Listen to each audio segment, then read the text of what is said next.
Vote के लिए इतना गिर जाओगे कि एक आदमी को जो अपराधी है इस पे इतना सब कुछ तय हो गया, उसको भी नहीं हटा सकते, तो फिर आपका कौन सा जमीर है? किस मुंह तक हो आप बेटी बचाओ बेटी पढ़ाओ? अब आप चिंता मत करो, बस आप हेटे रहो।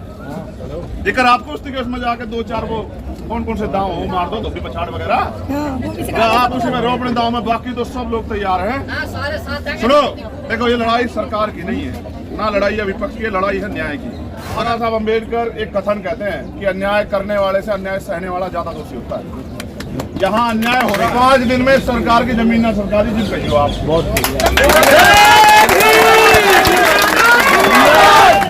बजरंग यहाँ खड़ा है, हमारी बहनें भी यहाँ बैठी सुन रही है।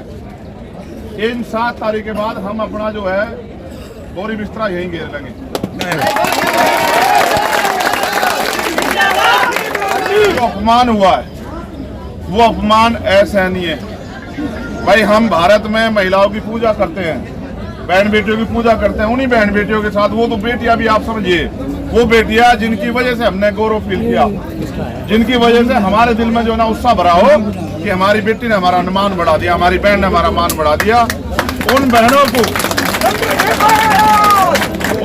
को जिस तरह से मैं तो कह भी नहीं पा रहा, ये खड़ा है भाई बजरंग, मैं तो कह भी नहीं पा रहा, ये सही भी नहीं है जिस तरह का अपमानजनक रवैया उनके साथ, ये तो किसी भी बहन बेटी के साथ होना ही नहीं चाहिए। और फिर खूब रुला रहे और खुश हो यार आपके भी बच्चे हैं, पुलिस प्रशासन के जो लोग हैं, पुलिस के प्रशासन के, भाई आपके भी 2 बच्चे हैं, क्या माहौल बनाया रहा था आपने? यहाँ कोई आ नहीं पा रहा है, मीडिया भी नहीं आ पा रहा है, जो भी आ रहा है उसे उठा कर ले जा रहे हो, ऐसा कौन सा वो हो गया भैया? तो ये इतना डरावना था कि सब लोगों में रोष है, स्पेशली मैं तो, क्योंकि मुझे वोट डालनी थी, हमारे यहाँ चुनाव चल रहा है, अगर हम ही नहीं उसका समर्थन करेंगे तो फिर लोग कैसे देखेंगे? तो हमें वोट डालने इसलिए आने में लेट हुई, लेकिन सच ये है अब लड़ाई अंजाम की तरफ चली गई, निर्णायक होगी। अब हमें समझ आ गया है कि अब मांगने से न्याय मिलने का नहीं। देखो बाबा साहब अम्बेडकर एक कथन कहते हैं कि अन्याय करने वाले से अन्याय सहने वाला ज्यादा दोषी होता है। यहाँ अन्याय हो रहा है, अगर आप में से बैठा एक आदमी भी कह दे कि अन्याय नहीं हो रहा है तो मैं अपनी बात को गलत मान लूं। यहाँ अन्याय हो रहा है, सरासर हो रहा है, और अगर सब लोग इस अन्याय पर चुप रहेंगे तो बात खराब हो जाएगी, फिर हम भी दोषी हो जाएंगे। हम दोषी नहीं बन सकते। इस बार हमने तय किया है कि सरकार को गिरफ्तारी के लिए 7 दिन का समय है। कितने दिन का? 7 दिन का। इसमें वो अपने 164 के बयान करा लो पुलिस के लोग, और जो फॉर्मेलिटी करनी है सब करा लो, क्योंकि हमने देखा है यहाँ 3 दिन में कानून बन जाता है। यहाँ सुप्रीम उसमें लोकसभा में, राज्यसभा में, और फिर राष्ट्रपति जी भी उसको वो कर देते हैं। 3 दिन में कानून बन जाते हैं देश के अंदर। अगर सरकार की न्याय देने की नीयत हो तो सारे काम हो सकते हैं। देखो अगर लड़ाई होती सामान्य आदमी के साथ, अब इस बात को भी समझो, तो फिर इन्हें यहाँ बैठने की जरूरत नहीं। लड़ाई इतने ताकतवर लोग होते हैं जिन पर मुकदमा भी सुप्रीम कोर्ट के आदेश से लग रहा है, और फिर आगे गिरफ्तारी, और वो तो बहुत अलग की बात है। और फिर उन पर इतनी भी ताकत है, बताओ यहीं तक उनके समर्थन के भी लग गए बोर्ड। इसका मतलब सत्ता के संरक्षण में सारे काम हो रहे हैं। और मुझे ऐसा लगा भाई जब तक हम डट के यहाँ नहीं पढ़ने के, जब तक कोई बात बढ़ने की नहीं, तो हमने अपनी तरफ से तो तय कर लिया है। भाई बजरंग यहाँ खड़ा है, हमारी बहनें भी यहाँ बैठी सुन रही है। इन 7 तारीख के बाद हम अपना जो है बोरी बिस्तरा यहीं घेर लेंगे।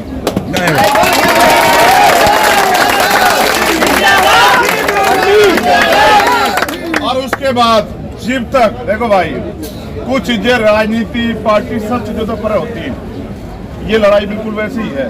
देखो याद करो, मैं आपको ये बात इसलिए सुना रहा हूँ, आज तो माइक नहीं है, वरना मेरी दिल इच्छा थी मैं आपको आज वो गाना सुनाता है इनका हौसला बढ़ाने का। तर जो शहीद आजम भगत सिंह ने जेल में गया था कि सरफरोशी की तमन्ना अब हमारे दिल में है, और देखना जो कितना बात दिल में है, और वक्त आने दे बता दे तुझे हम अभी से क्या बताएं क्या हमारे दिल में है।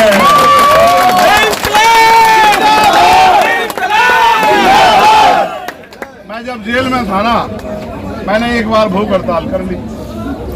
अब मैंने अपने अधीक्षक को कहा मैं एक पिक्चर देखना चाहता हूँ। वो कहना कौन सी? मैंने कहा वो the legend of Bhagat Singh. अधिकतर समझदार आदमी था, उनने कहा ना हमें तो अपना बेड़ा गर्क नहीं करवाना। तो जो उसे देख के तुम और हौसला ले लोगे, फिर हमारी उस पर मुसीबत करोगे। तो मैं तो आज इन्हें वो सुनाता कि याद करो, ये वो देश है जहां शहीदों ने, क्रांतिकारियों ने अपनी जान, फांसी के फंदे जो है ना वो हंसते हंसते चुम्मे, कभी रोए चिल्लाए नहीं। और माँ तो भी नुका पता कि कहा माँ को भी नुका, देख तू रोई है ना तो भगत सिंह की माँ है, अगर तू रोगी तो लोग कहेंगे भगत सिंह की माँ रो रही थी। और अपने बापू ने भी कह दिया कि भाई बात सुनो, अगर आपने उनसे मेरी माफीनामा मांग लिया ना तो आप भी मेरी लड़ाई में मेरे विरोधी हो जाओ, क्योंकि मैं झुकना पसंद नहीं कर रहा हूँ। ये भी झुकना नहीं पसंद करे, बाकी और सब चीज ठीक है। अगर ये कहते लड़ाई न्याय की, रुक जाओ भाई जिंदाबाद, एक मिनट, अगर लड़ाई न्याय की नहीं होती ना, FIR दर्ज होगी, ये भी चले जाते हैं। मगर इनको भी पता है FIR तो बहुत सारी है उन पे, FIR तो कुछ नहीं हो रहा है। न्याय जीव होगा, जीव हमने पिछली बार भी कहा था, फेडरेशन के अध्यक्ष पद को वो छोड़ दे। उसके बाद जीव कोई स्वतंत्र एजेंसी उसकी जांच करे, और फिर तीसरी बात उनकी सबसे पहले गिरफ्तारी। ये तीनों वजह तो कोई भी काम नहीं हुआ। भाई बात सुनो, देखो सरकार अगर न्याय के पक्ष में होती तो सरकार का भी जमीन होना चाहिए। देखो कोई भी सरकार हो इंसान, वो रीढ़ की हड्डी वाला होना बहुत जरूरी है, उसका जमीन होना बहुत जरूरी है। जो आदमी को देख के बदल जा, वो फिर आदमी जमीन वाला नहीं हो सकता। हम उस दिन भी इस बात पे खड़े थे। पहले एक चीज बताइए मेरे को, एक मिनट, मैं ये बात भी स्पष्ट कर दूं, ये जितने लोग थारे आसपास सारे थारे नहीं, ये भी याद रखिए तुम, ठीक है? ये बात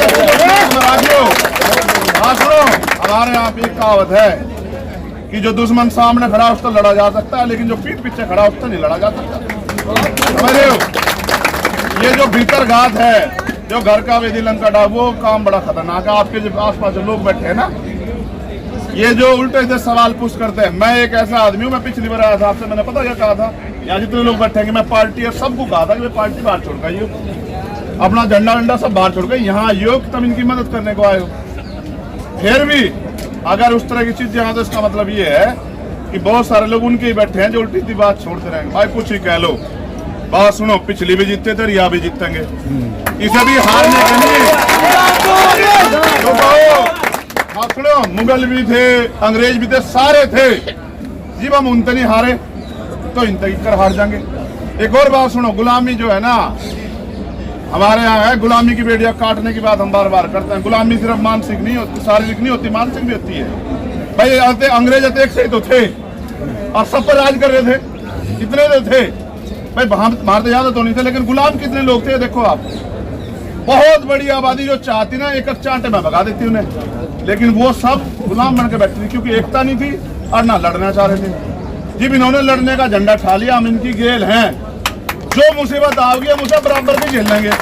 लेकिन देखो शुरुआत होगी है, पंचायतें शुरू होगी है, कल की जो पीड़ा है वो ऐसा नहीं है। अगर इनमें जरा सी इंसानियत होती है, खुद ही कहते कि बहन बेटियों अपनी व्यवस्था ऐसे कर लो कि थारा बेईमान बचो जा। क्यों भाई, ये सिर्फ किसी एक जाति धर्म की बहन बेटियां, इनकी नहीं बहन बेटियां लगती भाई, देश की, ठीक है?